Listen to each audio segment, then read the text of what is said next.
So in 1995, astronomers in Chile discovered the coldest point in our universe.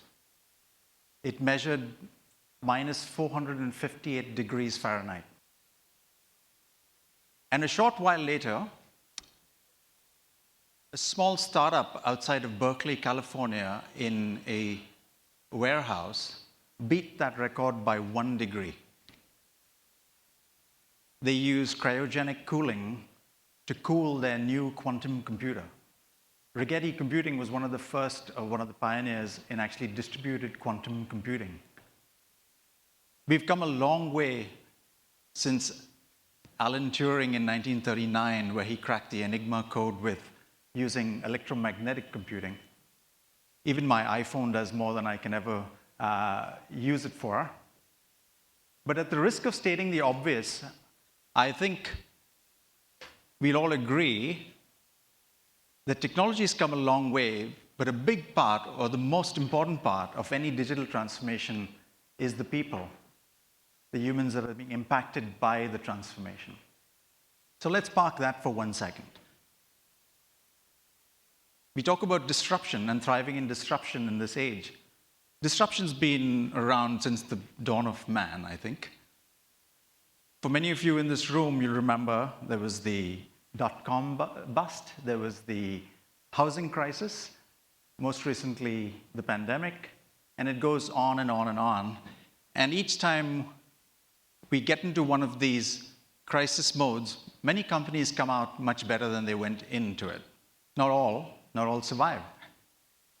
I'm going to share a story with you, a personal story, on how one of these disruptions shaped my career.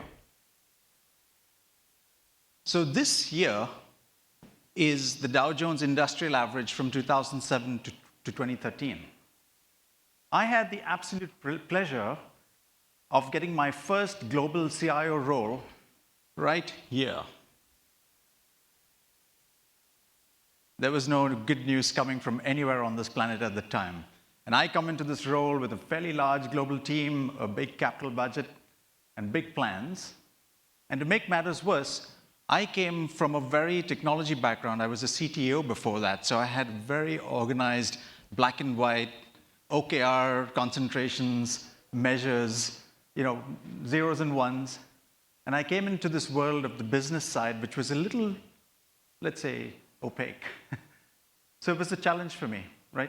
And there was nothing good, like I said, coming out from anywhere. But then on Jan 15th, 2009, Captain Sully Sullenberger landed a plane on the Hudson and saved all 115 lives. Now, for those of you who know me, I'm an aviation geek, so this was a big deal for me. In fact, I was so impacted by that, I was suddenly very optimistic. I split my career into 2 parts, before Sully and after Sully. My colleagues have an acronym for the first part, which I will refrain from using on the stage. The lesson I learned, though, was a very important one. What happened when things were really tough? We were in a response mode, in a crisis response mode, and many of the transformations didn't stick because they were in response to a crisis. So when things got better, they got unstuck in many ways. But the transformations we did when everything was moving in a much better pace, when there was full involvement of the business right across the board, where it was for the betterment of the organization, those kinds of transformations really stuck.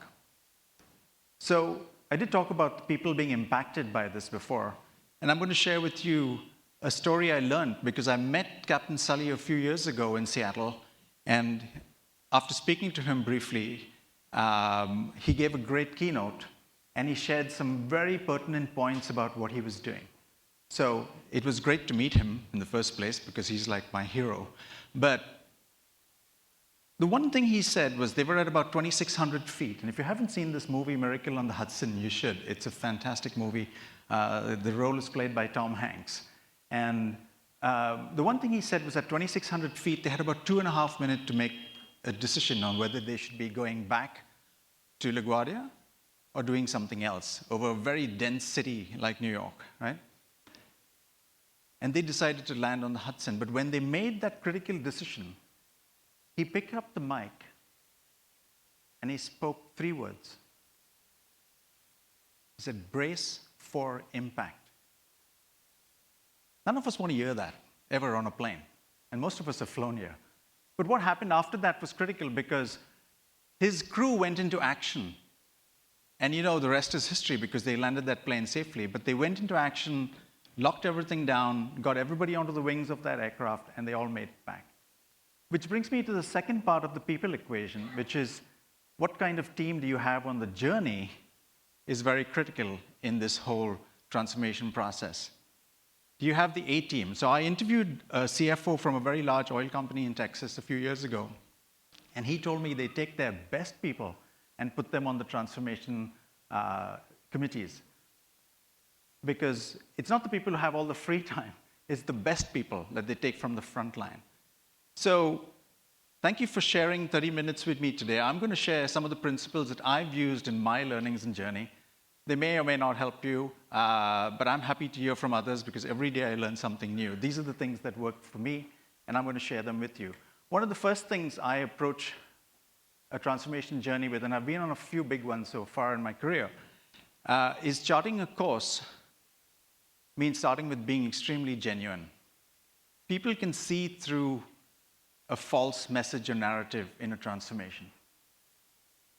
People are very intelligent, and they will see it's not for them, and you'll have high attrition rates and a very negative response to transformation. So one of the first things we did was when I was talking to Anupam as if we're planning for this, he said, how do you plan and anticipate change? And I was thinking about it, and I said, actually, we don't. We build for resiliency. And this is a very important part of the whole journey because you cannot anticipate change. As many algorithms as we have out there using artificial intelligence, some of these things are completely unexpected. The pandemic is the most recent example of what's going on, right? But then when I share this message with my team, how do I translate such a broad statement? So I give them 3 bullet points that I work with typically. And one is vision first and mission second. So having a very technology background, is very often we'd respond to something by starting to build and create versus starting to form a complete strategy and overview before we get into it. And this is an example of this is an RPA project, which was about a few years ago. I was working with a global CFO, and he said, we have a problem with working capital. We are paying our suppliers before we get paid by our clients. And of course, our IT folks started writing some code and trying to fix things in the process. But when we mapped out the 15 steps in the whole process, we were able to actually do it right because none of the coding fixed it. But when we understood that we had outsourced something, we took a mediocre process and outsourced it, which became even worse, we actually managed to fix it the right way. And we took a process that was taking 6 weeks down to 4 hours. So when it is considered right and you have that vision for what we're trying to solve, I've found it's much easier to get into the action. And I'll come back to accountability a little later, but establishing accountability in any transformation process is a critical part of success. And of course, instill muscle memory. I think the measurement for change is not when the project plan ends, it is the adoption in the long tail. Because that's the success of stickiness in a transformation. A personal story, I said to my wife the other day, I haven't gone to the gym on Saturday, and without batting an eyelid, she said that makes it 5 years in a row. So if I'm not practicing good, healthy habits, guess what? It's not going to help my health case. So it's something that we really need to work towards. The other thing I've constantly heard when building big platforms is the term continuous improvement. And it is relevant in many cases. But what I've tried to do is slightly change that message to say, how about we make this something like continuous innovation? And the 3 lessons that I picked up from this was, first of all, as the Big Four have put it very succinctly, they said we are moving from something called the smack stack to the dark stack on the technology platforms. We're quite familiar with these terms. And we have some bridging technologies such as RPA and 5G and IoT, et cetera. And you've heard experts speak on the stage, and you'll continue through the afternoon hearing some great stories. But we have three challenges that I had to deal with. One was, If you recollect 10 years ago, telling a story around cloud was a real challenge for the investment boards. They didn't understand this concept whatsoever. So if we had a problem, telling stories on the SMAC stack, can you imagine trying to tell a story on investment on the dark stack? It's much harder. So you need very clear and very story-like approaches. So when I talk about innovation, one of the things I've been doing is making small innovations, small investments in innovation, and prototyping, and taking the finished prototype to the investment board, because that is a much easier sell. The second thing is, I'll share an example on artificial intelligence. We had, at the beginning of the pandemic, I think it was February or March of 2020, we had a 23-year-old global analyst working out of a parent's spare bedroom in San Francisco. And she was trying to use college-level coding to do some kind of quick analysis on the data that she was working with. She was watching videos of certain brands and clients, we come from a media agency, and trying to pull attributes out of the system manually. It would take her an average of 4 or 5 weeks, 2 people doing this full-time, about 10 to 12 hours a day. And they would serve up the client with the analysis of media spend and sentiment analysis to the best of their ability. So having that reputation of innovation in my teams, that project found its way somehow, and we knew it had teeth because we knew what time it would save these analysts. A long story short, that solution went from being a small little intern-like project to a leading commercial product in the organization. She's now 25 years old and a product manager on our team running that. So the second thing it does, it creates that element of co-creation with other groups and collaboration. And the third one, which is the most important and which we're all dealing with today, is manage attrition. So the one thing I do brag about is I have an attrition rate on my team for the last 18 months of less than 5%. And the reason for that is because of some of these I feel are starting to play into people getting very excited about what they're doing, and they're very motivated by it, and they come in and they participate very actively. The other thing I said I'd come back to accountability. And for me, this is a big one, and there are 2 ways to explain this. The simple one is I use the Darrell Connor model. If you're not familiar with it, it's quite simple. It was explained to me about 15 years ago, and I've never forgotten it. The first is if you have a sponsor, or you are the sponsor, and you're the agent of change, and you're impacting a target audience that you're responsible for, you have the highest chance of success. However, if this shifts slightly, and it's a triangulated model, you're now influencing your peers, which is a much harder thing to do and ensure that you're successful in that transformation. The hardest, which is probably impossible, is this model, which is if you have sponsors and you're the change agent, but you have zero control. This happens very often in acquisitions when they're not fully integrated into the organization. You're trying to influence another organization from the center. And so I find this one to be very helpful in deciding whether we should even start the conversation around it. And most of us fall into the first 2 blocks. That's what I've typically found, and it's possible to succeed in these 2. Because I think the numbers are, don't quote me on it, but I think the success rate for that first model is about 70%, and the second one is about 50%. So it's still not as effective as we'd like it to be. But that's one of the accountability models we'd look into when we started to, before we start any kind of heavy transformation. The other one for me, and it's coming from that world of technology, is about setting priority. And I use the Dwight D. Eisenhower model, which is quite common, but I've modified it for my use, using a very simple, urgent, important matrix. I try to put things into perspective so that the team can actually use it. Now, if there's nothing you take away from today's presentation, try working this with your team. So in my case, this is the model I typically use. The client customer gets the most critical elements of resources, time, etc., and so on. Now, I ran a design thinking workshop for about 75 finance people about 2 years ago. First of all, I should get a medal for spending a day and a half with 75 finance people in the room.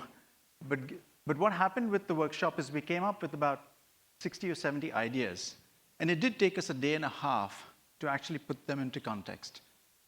And the reason for using this model is that everybody knows where the North Star is and where the resources are going to go first. It makes all those committee meetings and deciding and shaping and decisions around investment, et cetera, fit much better in this model. Of course, for those of you who are not familiar with Dwight D. Eisenhower, I know there are many people who travel from overseas. He was the 34th US president, and he was a general in the Second World War. And the one thing he said, and I paraphrase, he said, when going into battle, I find that plans are useless, but planning is indispensable. So don't take this as, as standard. You can shift things around as things change. I love that phrase. When going into battle, I find that plans are useless, but planning is indispensable. It's a very powerful statement. It allows us to move a little bit around when things don't go the way they're supposed to. The thing I do want to capture here is I created this idea of the incubator within the team for a simple reason. Because we have a lot of very young talent with eager ideas, and we don't want them to go to waste. So there's a place to actually capture them. Now, there's a fine line between an incubator and a bright, shiny object, right? So we've learned some lessons from this and have scars to show for it. When you've got people who are working towards a prototype that can actually deliver some value in your transformation, and you can actually use it into product and go into production, that's great. But very often, you get people who come in with ideas only because it sounds good, right? And I typically apply what I call the firefly test. So if you haven't seen fireflies in your backyard in the summer, every few seconds, their light will go on about 2 or 3 feet from where they were originally. And the analogy here is that people who actually come in and try to make these projects about them and getting it on their resume, or actually making something that is not really battle-tested for prototyping, they follow these 6 steps in the project. And I want to share these 6 steps with you. I found it online. It's really amazing, and I use it all the time. The first one is unbound enthusiasm, total disillusionment, panic, a frantic search for the guilty, the punishment of the innocent, and the promotion of the uninvolved. Right? So, thank you. Thank you. And it's so true, especially when you hear AI in every conversation. And I can tell you with the AI project that we worked on, we took that same project that this intern was working on, and we reduced it to like less than 6 or 7 hours. But when we ran these videos through the AI bots, the human was picking up about 5 attributes. The bots were picking about 70 to 80 attributes. And not only that, they actually categorize everything automatically. They make it fully searchable in a cognitive engine, et cetera, et cetera, et cetera. You can add NLP on it. You can do everything you want from a technology perspective. But getting that answer so quickly was what saved time. Now, what I failed to mention earlier was that besides becoming a commercial product, which the clients love, it became a win-win situation. The people who were doing the work, they were doing aggregation, really. We're hiring these really high-end analysts and giving them the aggregating work instead of the analysis. So they are staying longer because now they're spending more time on the analysis. And the third is we were able to commercialize the product. So it's a win-win-win situation. But because it was done holistically as part of a bigger plan, it came from the incubator. So we took that into there, and we made it happen. Now, there was one other point I wanted to make, which it escapes me right now, but I'll come back to it if I can. The other piece that I found very helpful in dealing with these digital transformations is, I did say I was an aviation nerd, right? So when you read enough pilot forums, or when you're listening to air traffic control instead of Spotify, yeah, that nerdy, it really put things in perspective as to when you should or should not start. So are the stars aligned for a project like this to take off, or a program like this to take off? And one of the things that I've picked up from pilot speak is a very simple line. It says takeoffs are optional, but landings are mandatory. So simple logic, right? And it's great to hear from pilots because one of the things I was involved in a project many years ago, in a transformation many years ago, that was following the third element on that accountability slide. We had zero control over the acquisition, and we knew where it was going, but there was a lot of political pressure to make it happen. And of course, before you know it, you've spent millions of dollars that have been invested in the wrong place. Decisions have been made from people who are reading airline magazines when they were a thing, and so on and so forth. So there's a lot of insertion of not only just the technology, but the processes were not right, et cetera. And to top it all, it was a Japanese company, which we couldn't influence from the US because there's a certain culture aspect to it, and so on and so forth for those of you working with Japanese companies. So this is why we say, very often there is a very critical need to be sure of the path that we're following before we take off on some of these projects. And then my personal favorite is motivation. I was talking about the teams that work for us. They're under tremendous pressure to drive change. They're tremendous pressure to drive outcomes that have never been addressed before. And so just inspiring them on a day-to-day basis. And one of the ways somebody asked me before is, well, how do you inspire people in this space? And I think it is to do with that North Star, which is like setting that vision first before the mission actually begins. And I can tell you many examples of doing that right and not doing it right. But the ones that are most motivated are when there is absolute clarity on where we're headed. It helps that whole retention rate. It helps bring in the right projects into the incubator. And it helps moving the needle on delivery of some really complex deliverables. Now, the one project I worked on, we had 800 people involved with delivering the project in about 400 markets. And it was a global project, 168 cities. And we couldn't meet. We couldn't bring all these people together into a room and do a whole, launch. So we had to do it by sub-region. And we kept the message consistent. And guess what? In the social media age, everybody is talking to each other. So the advantage we had was there were all these conversations that had sparked off, but the vision was absolutely clear. The urgent important matrix had been established, so there was not something different going on in Hong Kong and something different going on in Germany and something different going on in the US. It was all very, very consistent. And guess what? We didn't hit all our marks. Most transformations are not 100% successful, but we hit so many of the marks with that model, which has led to many of the principles that I follow today from some of these lessons that we've learned. And so these are the 5 I wanted to share with you today. And if I were to summarize, I'm going to say this disruption is happening constantly. There are waves on waves of change. Some of them are valuable. Are highly visible, rather, and you see them and you're aware of them. But there are many that happen within the organization that you may not be aware of, different markets, different geopolitical situations, etc. And so the principles that I just took you through, I just wanted to quickly summarize them. We build for resiliency. You've got really smart people. Just build in such a way that you don't have to go back on it each time to course correct. We try to create an environment of innovation because that's the best way to handle some of these extremely complex new technologies. Storytelling is a big part of that environment of innovation. We have a 25-year-old actually presenting to the transformation board on solutions because they're so passionate about it. That's half the problem solved because the passion just comes through on its own. Accountability. It's that whole concept of saying, we know this is going to succeed because there is we know where the buck stops. In my team, it stops on my desk. I don't care if it's the junior-most person or the senior-most person. In my team, it stops on my desk. And this is what I've been trying to do with our teams before we start the process. Unambiguous prioritization. Now, you can change things around if things change in the business or you need to move for whatever reason you're facing a certain disruption. But with that prioritization, everybody is shooting and pulling the cart in that same one direction.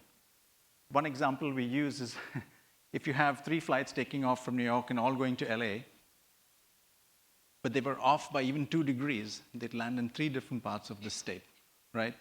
So we really want everybody to come together on the prioritization. We measure adoption in the long tail because that's where the real transformation happens. It's not when the consultants leave the building or when the ERP goes live or when the product goes into hypercare. It is when we really are at the front line of making sure that somebody who is working in the data entry role or the back office of the finance operation are actually using some of these new tools and capabilities.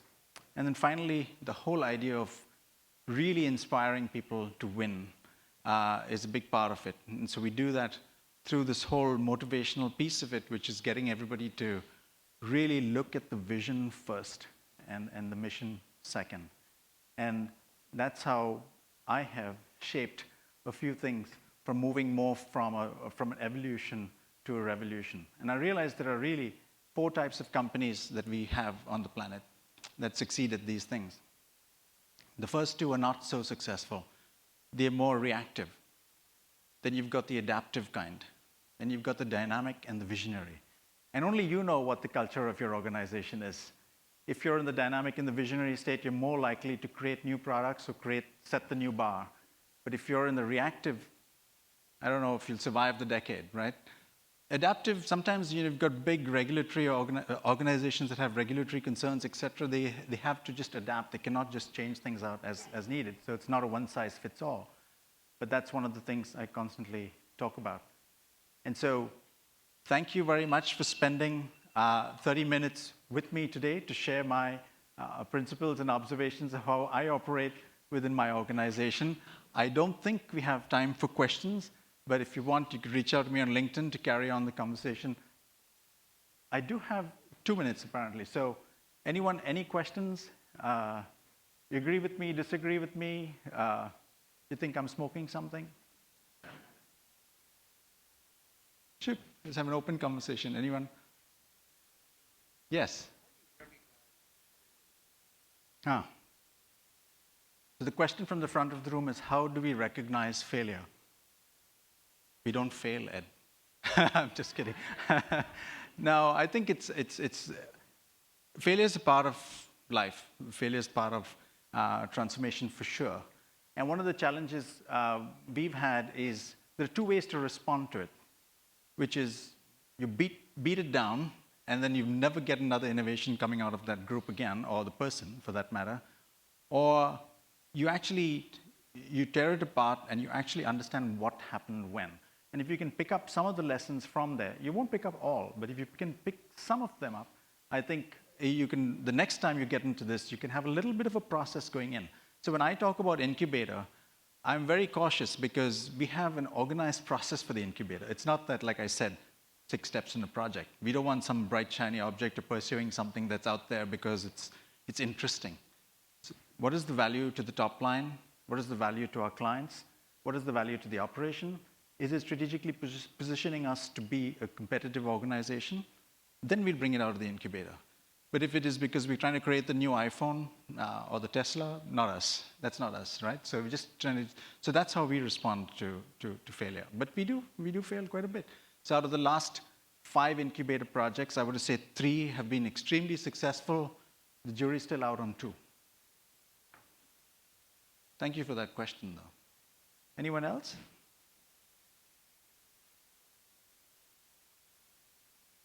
Okay, I'm the only person between you and lunch.